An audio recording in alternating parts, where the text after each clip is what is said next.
Some time tonight. This is incredible. You said Devon's coming back or sorry, Davon. Just so you know, everybody, it's pronounced Davon. Even I was unaware of that. Davon, you said he was coming back tonight from Yeah, spring. yeah, he's on the road now. He's probably about like 30 minutes away from home right now. So Wow. Damn.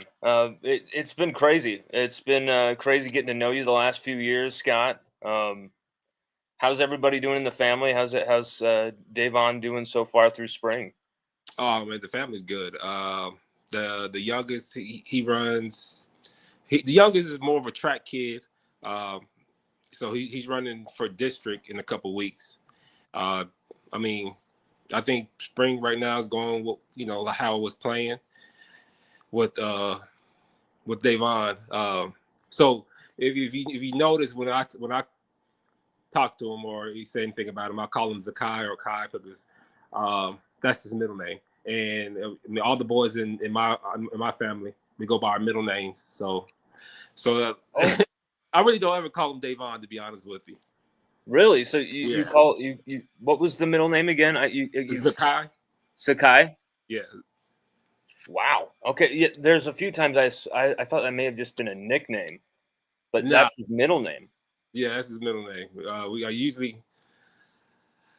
It wasn't until till about high school, middle school, high school, and it was just like, oh, Davon, they talking about him. So Everybody, we are absolutely proud and honored. This is Scott Keys, the father of LSU starting linebacker Davon Keys. We're absolutely proud to have you on the show tonight. We've been talking to you for a long time since Davon was being recruited, but this is so awesome to have you join us tonight, sir. Thank you so much for the time. oh, it's no problem. How many siblings does Davon have? Oh, he's got his younger brother. That's it. Just one younger brother, and is his younger brother playing football as well? He plays football. He'd rather play. Think of a track kid that's a sprinter, but he don't want to run routes. He'd rather play defensive line, and for us, it's like, look, we stay in Alito. You play Texas football. They're not going to allow a 170-pound kid play on the D line. Yeah. But I mean, does he have the desire? Like, I'm going to pack on the pounds, and I'm gonna really make a go at this with the D line, or maybe he'll find a love at a different position. So I know he said he was going to switch. He wanted to go to like safety, but the thing is that he wanted to still run track. So putting on the pounds is not the ideal of what he does. It's almost impossible to maintain that type of the speed, but also the stamina. People don't even people talk about the speed, the track, but it's like literally the human stamina track people have. It's just unbelievable to me.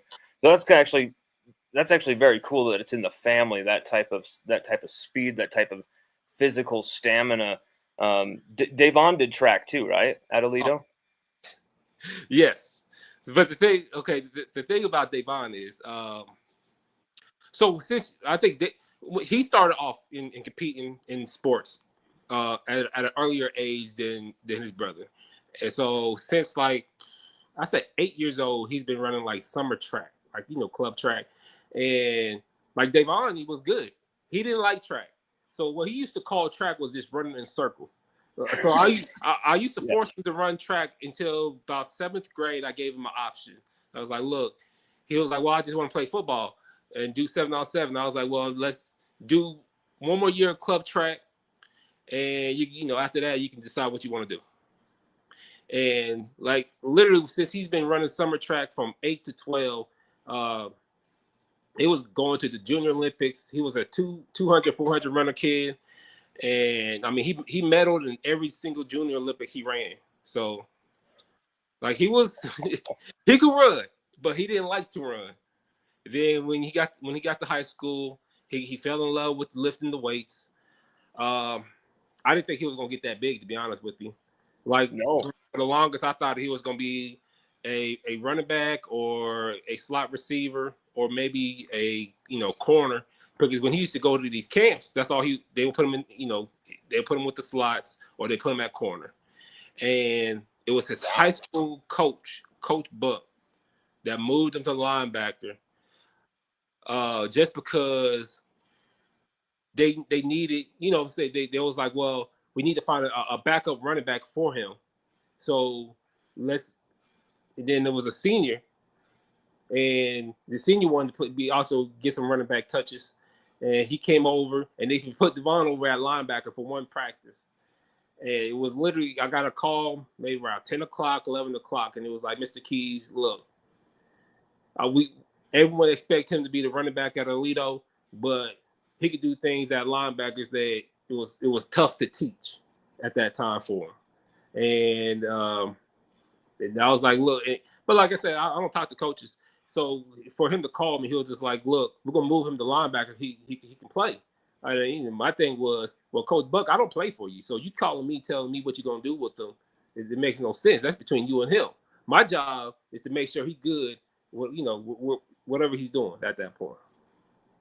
That's why you're the best, Scott. You're just like, hey, you know what? If you're going to make that decision, that's your decision. I'm not going to be like every maybe other parent that you talk to who's going to scream at you for doing this with this. You're like, that's on you. But like, I'm going to make sure he's good as a human being. Like, that's why you're awesome.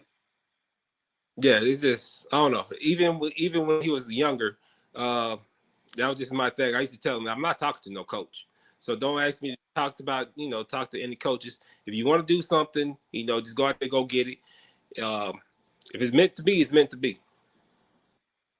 I just think, he's also got that type of athletic skill set where, you do want that linebacker to almost mirror like a running back as well. You want them to have those type of athletic skill sets as well as a running back. That's why you see so many linebackers cross training or playing on the other side of the ball at running back, just to get that in their skill set, that side to side, being able to chase guys down like that, anticipate, read all the gap schemes, understanding your gaps, everything. Not biting on a cut, not biting on a fake, all of this stuff. I mean, just Devon, he does have that athletic skill set, so I could see why it would be like, yeah, he's good in coverage. That's a big plus. But if we give him some more weight, add some more weight to him as he goes on, he's going to be perfect for linebacker. I didn't expect him. As you said, you didn't expect him to get this big. I didn't expect him to get this big from Alito to LSU. That was a big jump.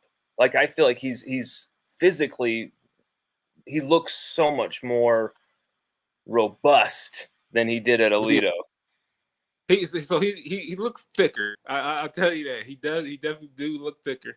But the actual weight itself, it's not too far off, to be honest with you, because his weight, if it wasn't during like the powerlifting meets, like during the time he was competing for powerlifting, so when he was powerlifting, he tried to stay in that under 220 range. Like when I say he will wear those sauna suits. He'll wear the sauna suits just so he can keep his, try to help keep the weight off of him just during that time frame. But during the season, he would jump up to about 215, 220. Whoa. And then I think at the All-American game, they weighed him at about 225, 226. Let me see what his weight is right now at LSU. What is his weight? I think it was 230. I'm not sure if they've updated this for this spring. I know they've updated like everything else, but the weight seemed to be off with some of the guys. 230 is what it says on LSU's site. I love what I've seen from him. What does it feel like to you as a father? Just seeing that your son, he's worked so long, he's worked so many years, so many days doing this, to see him really start to really get the rewards, earn the rewards of his hard work finally. I mean, it feels great, of course, but I mean, it feels good just knowing he's doing something he wants to do. I mean, that's what it is. It's he went off to his dream school, and he's doing something he wants to do. There's nothing knocking out. It's like, he's gonna graduate early, and that's the one thing I did. Especially his mom used to harp on him about the grades, graduating, and when I say she was strict when it came to his grades, it was basically if he brought a B home, she was calling the school. She needs to know why you have this B. Like Devon used to text me during the day, "Hey, the teacher didn't update my grade, and it says it's an 87. Tell mom once she's upgraded, it'll be it'll go up." And I'm like, "Look, you talking to the wrong one, because if you're telling me it's an 87, she sees it already." Yeah. Wow. Davon's mom wants that academic stuff to be perfect, and guess what? It's really helped for him, man. It's just cool to see, him evolve over these last few years athletically, but now he's come right into LSU. And how did you feel he acclimated? Do you feel like you guys, as his parents, had a harder time when he left home, or did Davon have a tougher time leaving home? I think his mom had a tougher time. Really? How so? Everything. Oh man, dropping them off. Usually, the parents drop them off. They're there for that night. We go to is it walk-ons or whatever? It's the little sports bar. Yes. They get they feed us and stuff, and somehow she finagled her way for them telling us, "Oh, you want us to come and stay around the next day?" I was like, "We're not doing that. Like we are not doing that." And the first couple months, it was, I think it was rough for her, but you could tell, she missed him, and because she was fussing about everything, and it was just like, look, I know if he was home, you wouldn't be fussing about all this extra stuff, and yeah, you definitely could tell she took it. I was ready. I mean, he said when he said he was ready to go, I was like, I'm good. Absolutely.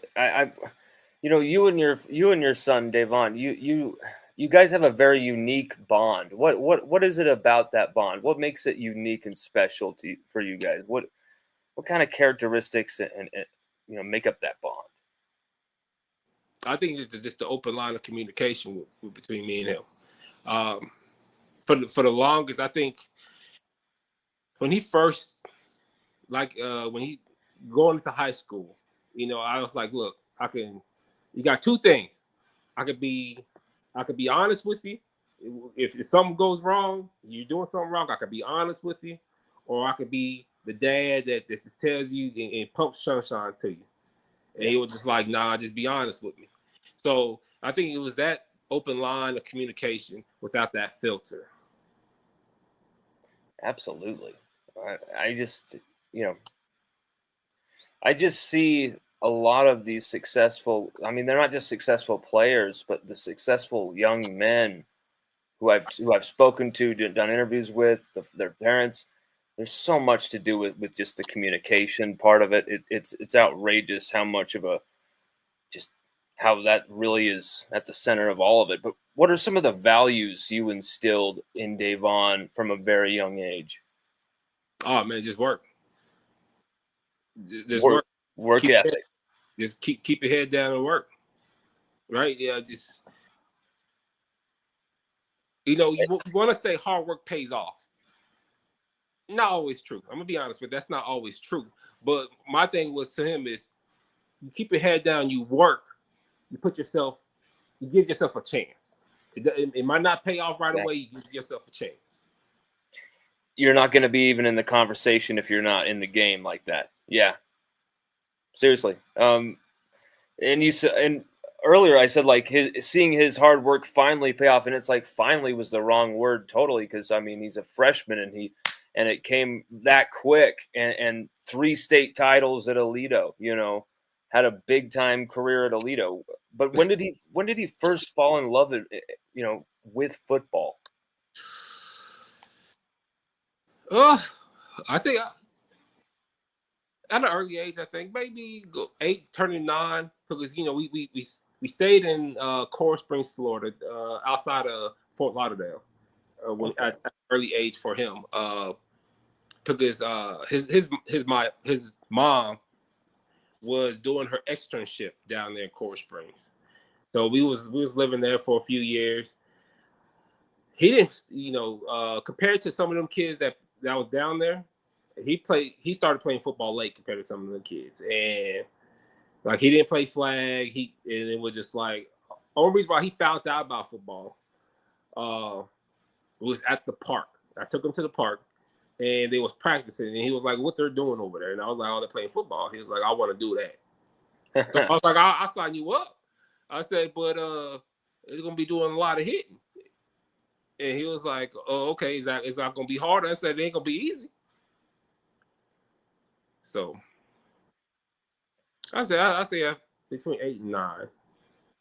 Then I think us moving to Texas just heightened it.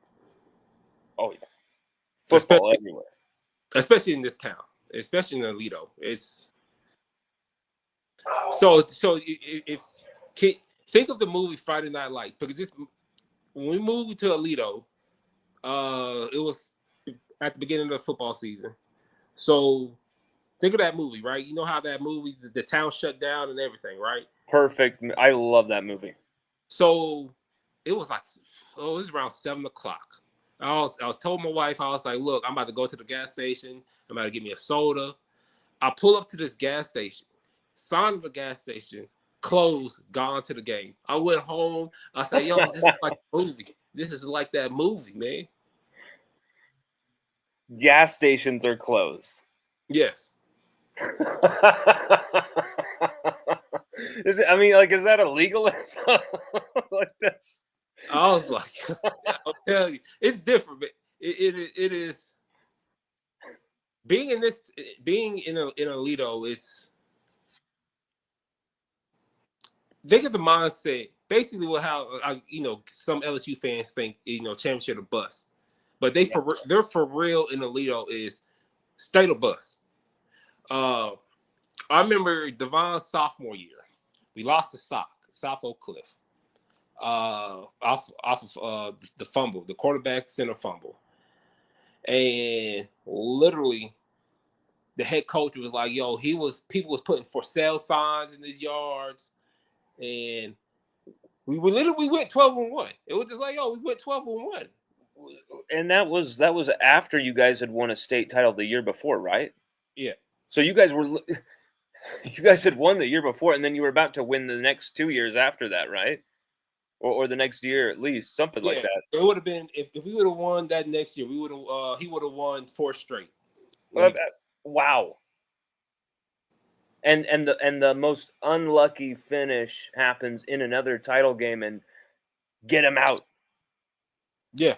Well, wow. It was what the third. It was the third round. It wasn't the state game, but the thing was, it was fourth and 1, and we already knew who was gonna get the football. But they put Devon in. It was just like, all right, 4th and 1. Oh, he's gonna score. He's gonna score, and man.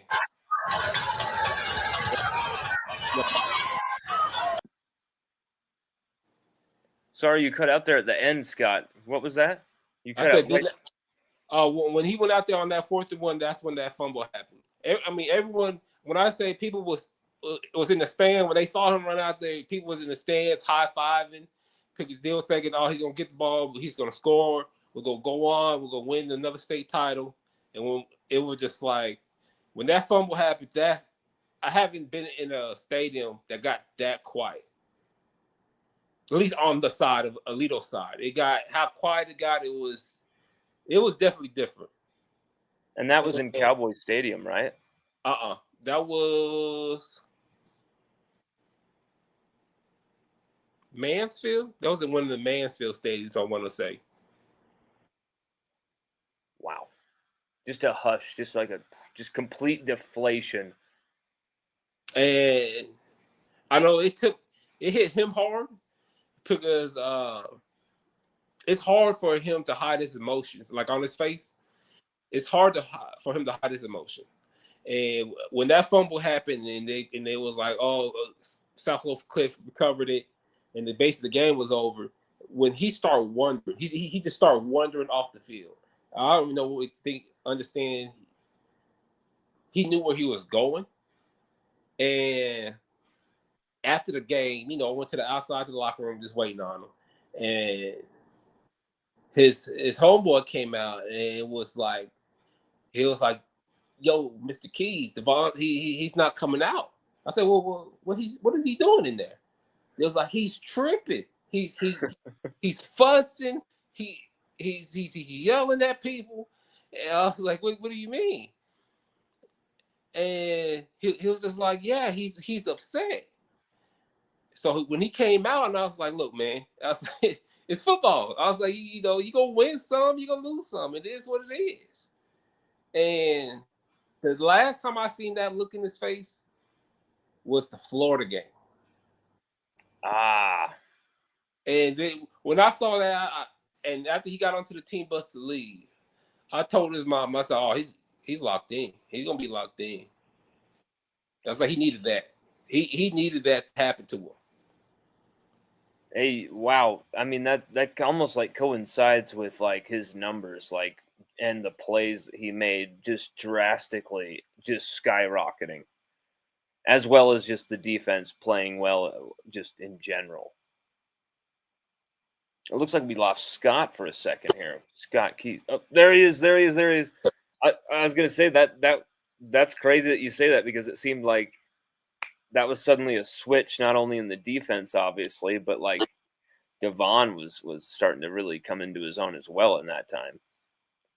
Yeah, he needed it, and it's like, I don't know. It's like you have to get to know him.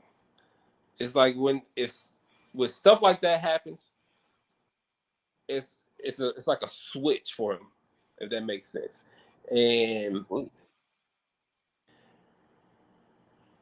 I know he beat himself up for a few days about that Florida game.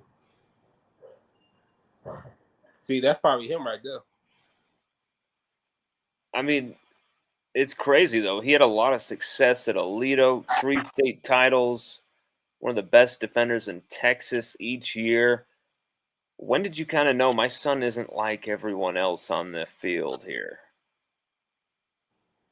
He's an SEC NFL caliber player. I say his junior year.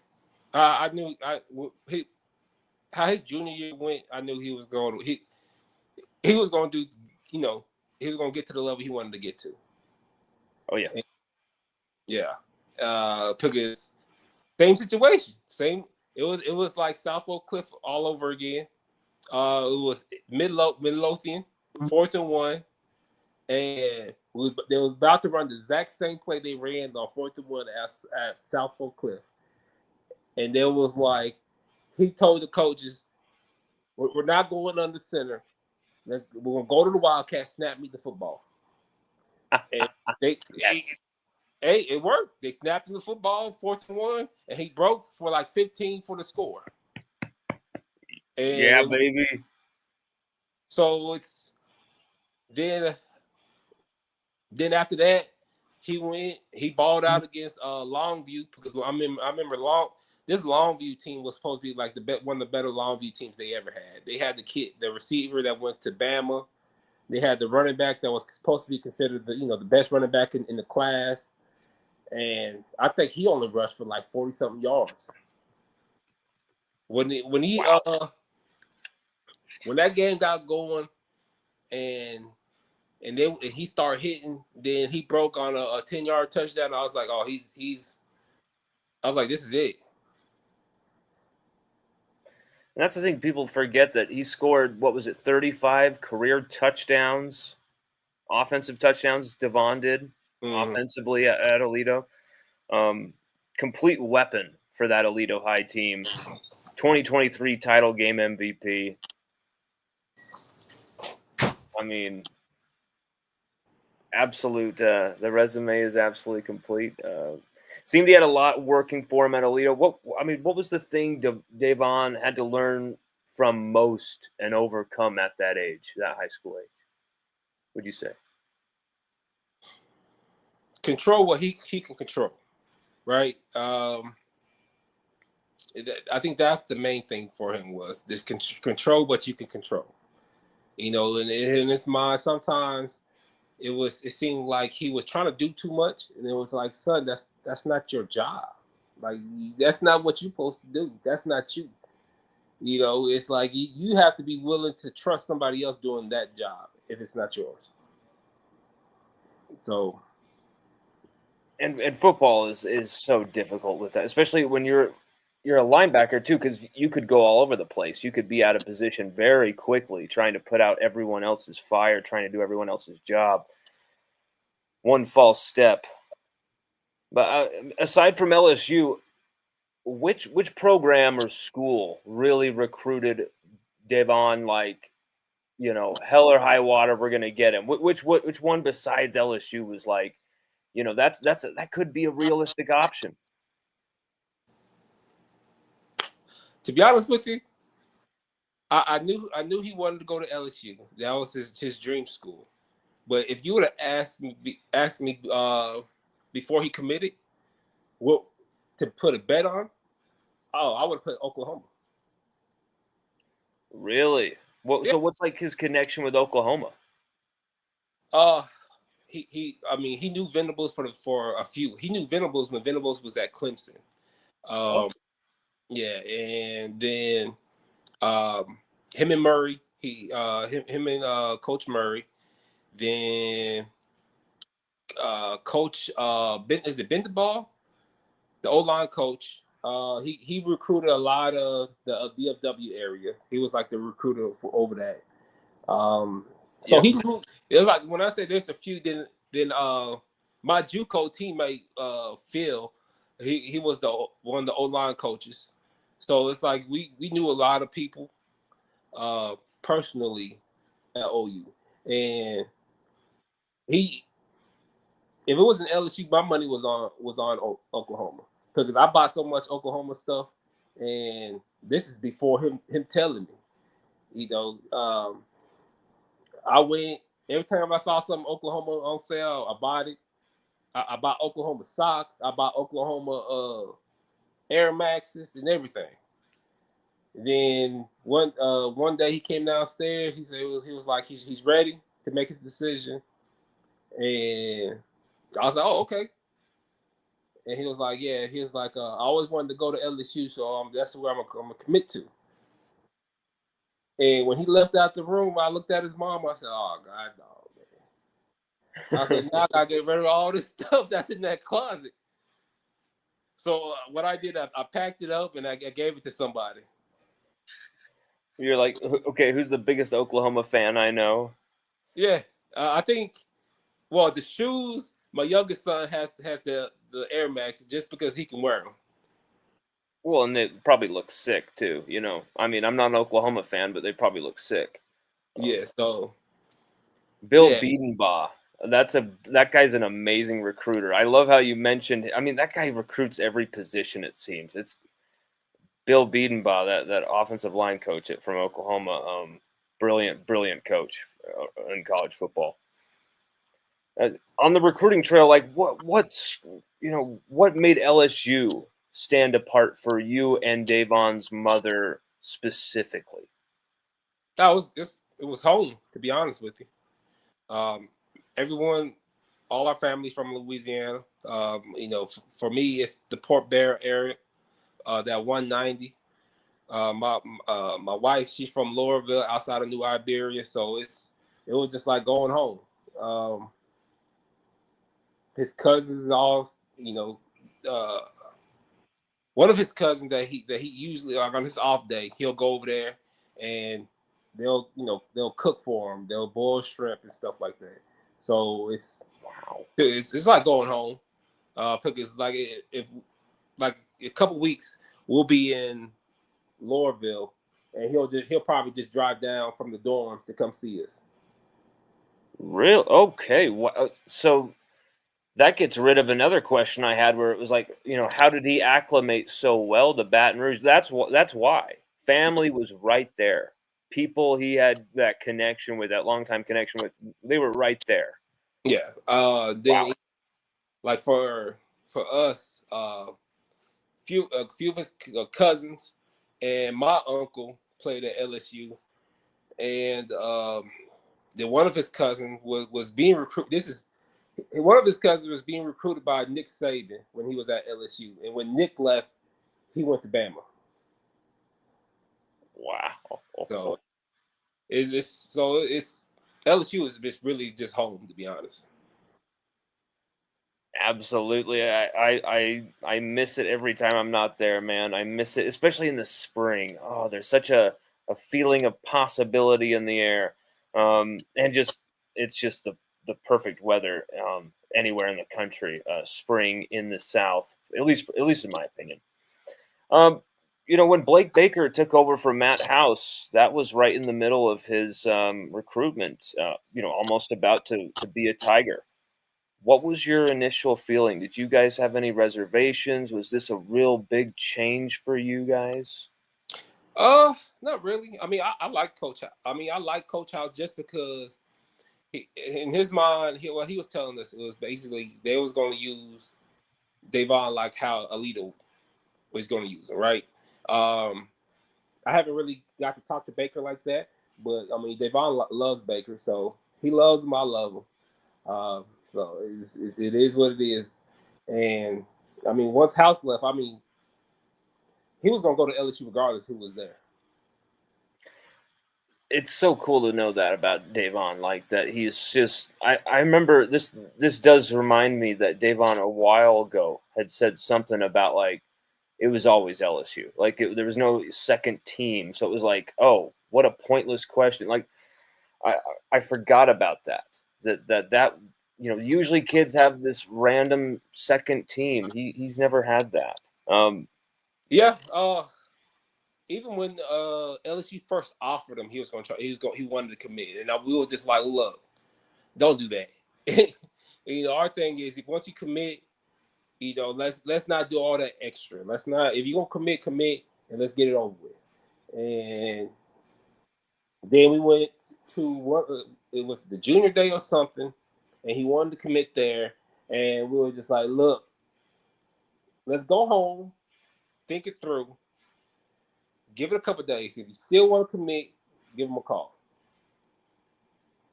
So Man, he wanted to pull the trigger a few times. yeah, Wow.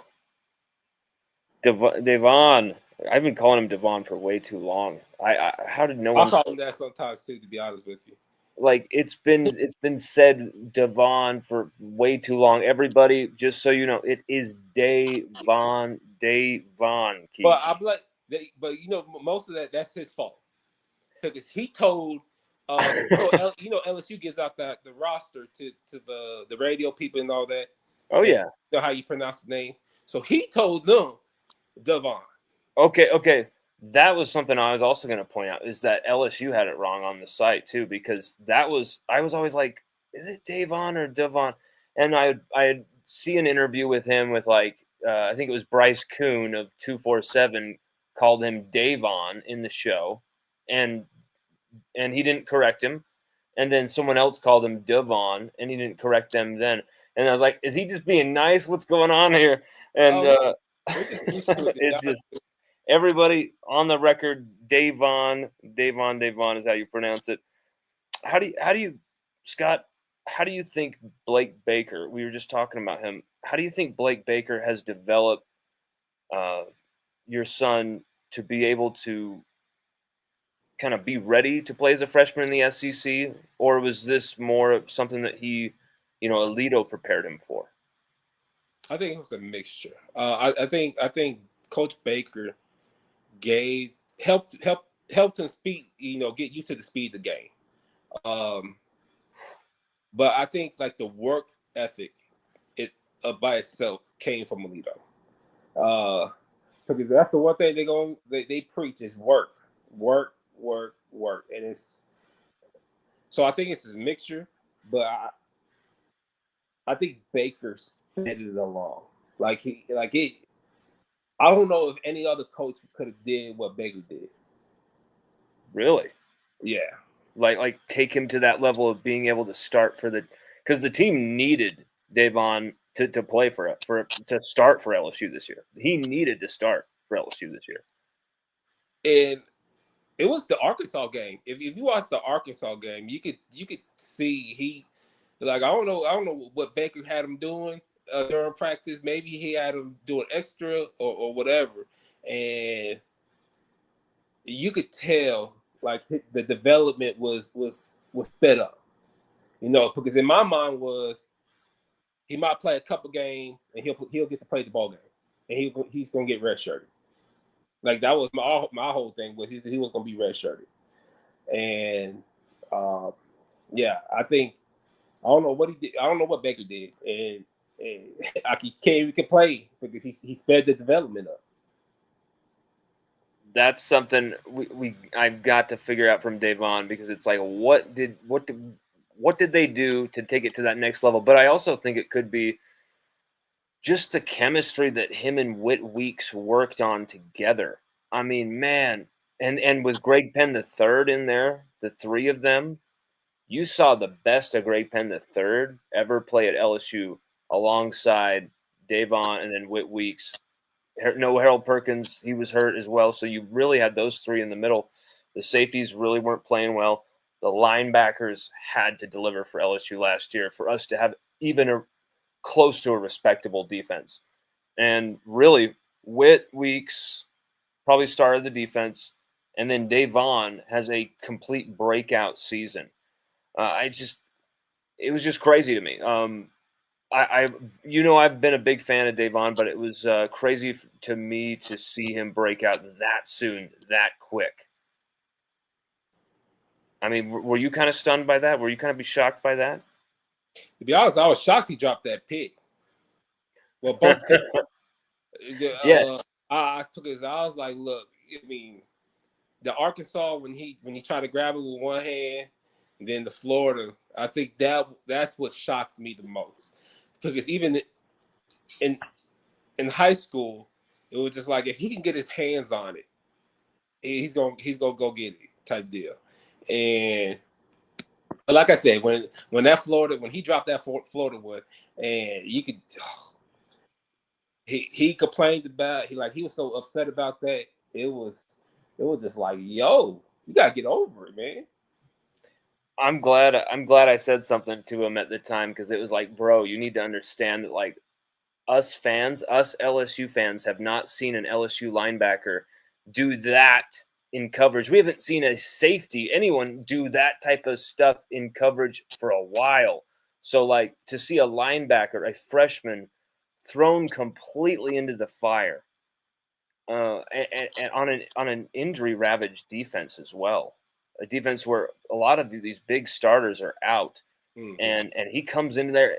That the recovery on that play is absolutely sick, and he really made up for that dropped pick because as we see over here, we're definitely gonna have to put this on the screen.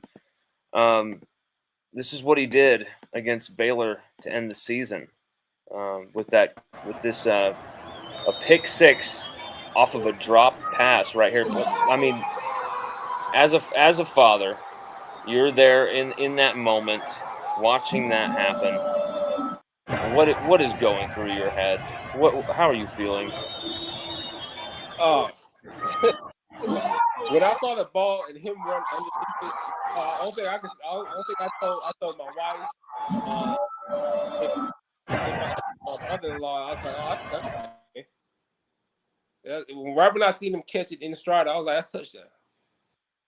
Now, I did talk. I talked messed about to him about was it at the end of the game where the quarterback tried to float it over him and he went up and he batted it straight up.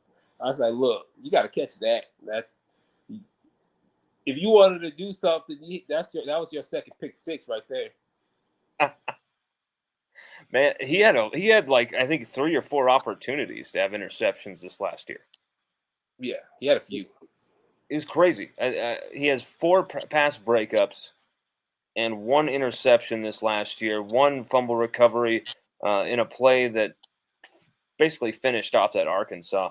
1.5 sacks, 2 TFLs, 3 forced completions in coverage. This is just 245 snaps, 8 appearances, and 4 starts.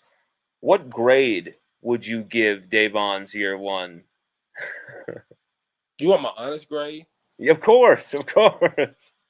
Oh, to be honest with you, I say about a C plus. I give him a C plus on that one. I give him, Ooh, because there's certain things to me I felt it's like, look, if you want to be you want to be a grade level B, or you want to A, like these certain things should that happen, right?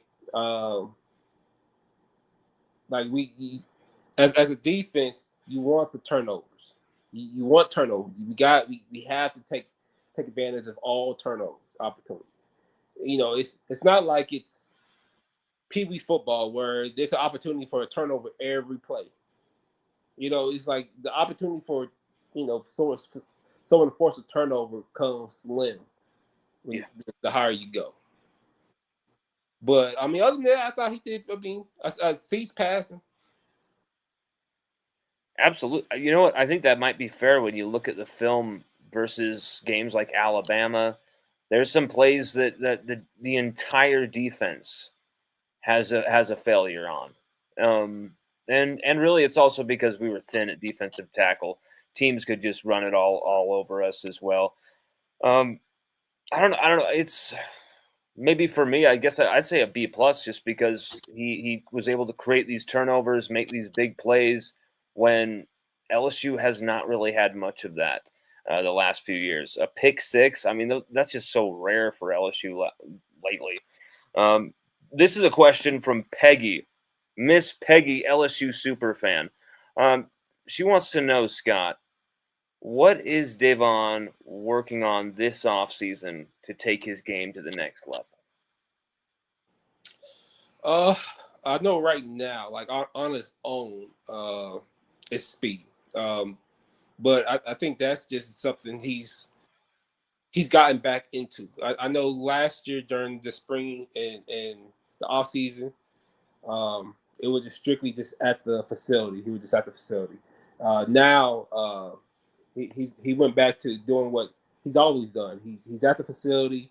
Then when he's able to go off or whatever and get extra work in on his own, especially like speed work, like he'll find somewhere and go do speed work by himself where not a lot of people are at, or away from everything else. Interesting.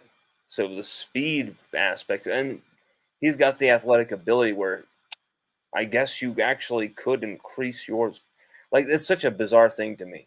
Someone who's never, I played athletics, but I never really was gifted with speed whatsoever. But it's so strange to me the idea of can you get faster? Can you do things to get faster? That's so bizarre to me. And he's working on that type of stuff right now. Yeah. That's trippy. That is a trip. Um, just the other day, Scott, I asked this same question to David Weeks, the father of Whit, West, and Zach Weeks, all LSU linebackers as well. I actually asked him this question pertaining to his son West, and I got to ask you too because Davon's right in there as well. This he had a breakout 2024, and he's really proven himself on the field that he can be relied on, that he can make plays. But with Harold Perkins out, moving positions as well, he's not going to be a linebacker anymore. With Weeks out for spring, there's been a lot of reps for Davon and West together, where they're the key guys in the room right now. Just those two, the guys with the most experience as well. With that opportunity, what's kind of been Davon's mindset going into this spring? Stack days. I mean, that's probably you guys you just have to stack days. You just have to stack good days. Absolutely. He stacked fantastic performances at the end of last season, and that is why he had an absolute breakout year last year, and why we have just been very excited for what is up next for him, and not only for him, but this entire team. Scott, I look at this defense. I mean, on paper, especially, you bring back Perkins, you bring back Whit Weeks, you got Perkins in this kind of free star role that I think is going to be, bring out the best of him. Hopefully, Jacobian Guillory comes back 100% a defensive tackle. Where do you think this defense could be this season? How good could this defense be? Oh man, top 10. You want my opinion? I think this defense is gonna be a top 10 defense. I mean, listen. If you listen to other content creators, you wouldn't think that, right? It was always something. It's always something. But seeing them kids work, why even call them kids? Seeing them young men work, like how they work, and just talking to Davon about how's everything is going, and he's just like, yo, everyone's working, they're locked in. Top 10, man. They have some dogs, man. Like Perk, you got Perk coming back. Perk go. I don't know, man. To be honest, I think Perk it's gonna be like Perk and Witt for the Buckets, or it's gonna be Perk for the top defensive player award and Witt for the Buckets. Like there could be some dog, and one of those DBs is gonna be up for the Thor. I'm telling you, like it's like I could see it. If you ask Davon, he'll tell you like it's. I don't try to pump the sunshine and everything. I'm just my opinion. Just seeing how some of them kids, those young men work, is that defense gonna be something. And there's a swagger too, Scott. Oh yeah. And I don't know. It's just like listen to those some of these other content creators. It's just like they talk about the defensive tackles. Man, those defensive tackles gonna ball out this year.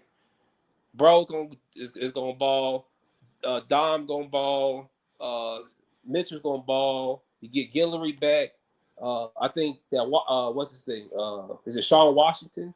Yes, Sean Washington. I think he that defensive tackle group is going to shut up a lot of haters. To be honest with you, watch. I love it. And they've looked good too. Sider Mitchell's looked good. A lot of people were saying, "Oh, he's a bench guy. He's a guy who can get 10 snaps a game, maybe." And he's completely disproven that so far. I mean, it is just spring, but signs look great, man. But see, I'm petty enough that once that defense starts balling, I'm gonna start tagging and screenshot and posting screenshots. It's because it's like, yo, you guys sat there during the spring and made it seem like these kids, these guys wasn't doing what they were supposed to do. I mean, I'm trying to think of. I haven't heard. Maybe I just don't listen to these podcasts because I'm kind of trying to create my own stuff. But I haven't. Who's been kind of really getting the negativity about this defense? Because I haven't heard too much of it. I mean, there's a few, to be honest with you. If you go through the forums, I'm telling you, I got screenshots and all, and when I get bored, I'm gonna start tagging them and posting them. I'm telling you, because even you can ask when you ever get the chance to talk to him, he'll be like, "Oh yeah," he's like, "When my dad gets bored, he's gonna get petty and he's gonna be posting some screenshots and he's gonna." Because he'd be like, "Why?" Probably like, "I'm bored." I say, "I'm gonna tag them. I'm gonna say my piece because they said their piece on the whole, YouTube." I said, but what they gonna do to me? Hey, you know what? I love it because there needs to be more media/fan accountability, especially when it comes to forums. Just saying things out into the ether on a podcast. You kind of have this weird disconnection from the people you're talking about, and I don't ever feel that. People can say whatever they want, but I really feel this stuff so deeply that, like, if I were to insult you right now, Scott, I would literally think that, like, you could come get me from behind that door. Like, I really do feel like this stuff so much that I'm like, oh no, like, it's like you're right here in the room with me. There's no, I think there's sometimes like a weird disconnection with how some people use social media or use parts of the internet. It's just weird to me. But Scott, always love talking to you. Seriously, sir, you have a wonderful rest of your night. Thank you so much for the time. Let's do this again. Let's absolutely do this as much as you would love to. And say what's up to Davon for me. Oh, definitely I will. Oh yeah, send me. You guys send me the info. I still have to send you that stuff that he signed for you. Oh wow. Okay, that's insane. Thank you so much, sir. Are you serious? Wow. Yeah. Thank you. Thank you. I Wow. still got the stuff. I forget. I completely forgot about it myself. I'm like, wait, what? Dude, thank you so much. I can't I really did not remember this. This is news to me. Thank you so much, Scott. Wow. Incredible. Thank you so much, sir. Oh, no problem. Oh my gosh. Everybody, have a good rest of your night. Thank you for watching. Davon Keys' father, Scott, right here talking with us, and um wow. What a great guy. What a great family. I've been pleasure, I've had the I've been that did not come out right. I've been privileged to have the pleasure to talk to that guy for a few years. And he's always made me really laugh a lot because of stuff like that where he's like, I'm petty enough to tag them, just he's just a hilarious dude, but at the same time, he's genuine. And Scott Keys is as chill as it comes. You saw it right here. He's just very chill. And he's just got a very chill vibe. And you see the same thing with Devon. There I go again. Davon. I probably called him Devon half the time in this show. Well, that's the beast Davon has created. Davon is a great player. I'm really excited for what he's going to produce in year 2. We could have, and we should have had more of his highlights in the background because I think this kid doesn't get the coverage or the love that he deserves for how versatile, how impactful, how kind of like a fresh breath of air that he is for the defense. Like, LSU has needed a player like him at linebacker for a long time. We've needed a player like Whit Weeks at linebacker for a long time, and you join those two together, you have an incredible stew of great defensive brilliance. And then West Weeks getting better through spring, playing alongside Davon, getting chemistry with Davon. That's just an incredible winning chemistry that should serve LSU well. And you know what? I agree with Scott. I've written this in my articles as well. If this defense is not like a top 10, top 15, top 20 defense at the least, something's wrong here. Something would be seriously wrong because you've got so many absolute freaks of nature all over this defense. From Perkins, Whit Weeks, who he just doesn't get the love he deserves, and he's really, really good. Everyone in the SEC knows how good he is. And then Davon comes out of nowhere for a lot of people, a lot of fans who had no clue who he was, or knew very little about him, or didn't think he was going to play, so didn't really consider him. Well, he shocked a lot of people, and it was very fun to watch him play in year one. And the mountains of film that I'm trying to get as much as possible of for spring that I've seen so far. Davon looks really good. There hasn't been too many errors. Everyone makes mistakes in football. This is what the game is about. But I've seen so many more plays from Davon Keys this spring. And from what I'm seeing, a lot of just a maturity to his game. He's always in the right place. And they're doing different things where they're switching him from Mike to the Will. They're switching him from the Mike to the Will. He's putting the green dot in his helmet. So he's really getting used to and adjusted to each role at the linebacker position. And the same thing goes for West Weeks as well. But this was so fun to have Scott on. We're going to continue to do this as much as possible because I love talking to that dude. And really, everybody, thank you so much for watching with us, for contributing questions. Peggy, of course, Nurse Peggy, we had to get her question in. She's awesome. Thank you so much for putting in that question, Peggy, and always being such an awesome support. Jamer, thank you always for watching, always being awesome support. Louis Corona, my man, what you doing, brother? My man from Georgia, the Georgia Peach himself, Louis Corona, has been a diehard supporter of LSU Odyssey, and we absolutely thank you and support you, brother. Thank you, my man. Kevin Howell, the Bobcat speaketh. Kevin, thank you, sir. 80 Perkins, what a man, what a myth, what a legend, and what a just a great dude from straight out of Gretna. There's so many great people who I should be thanking. Thank you.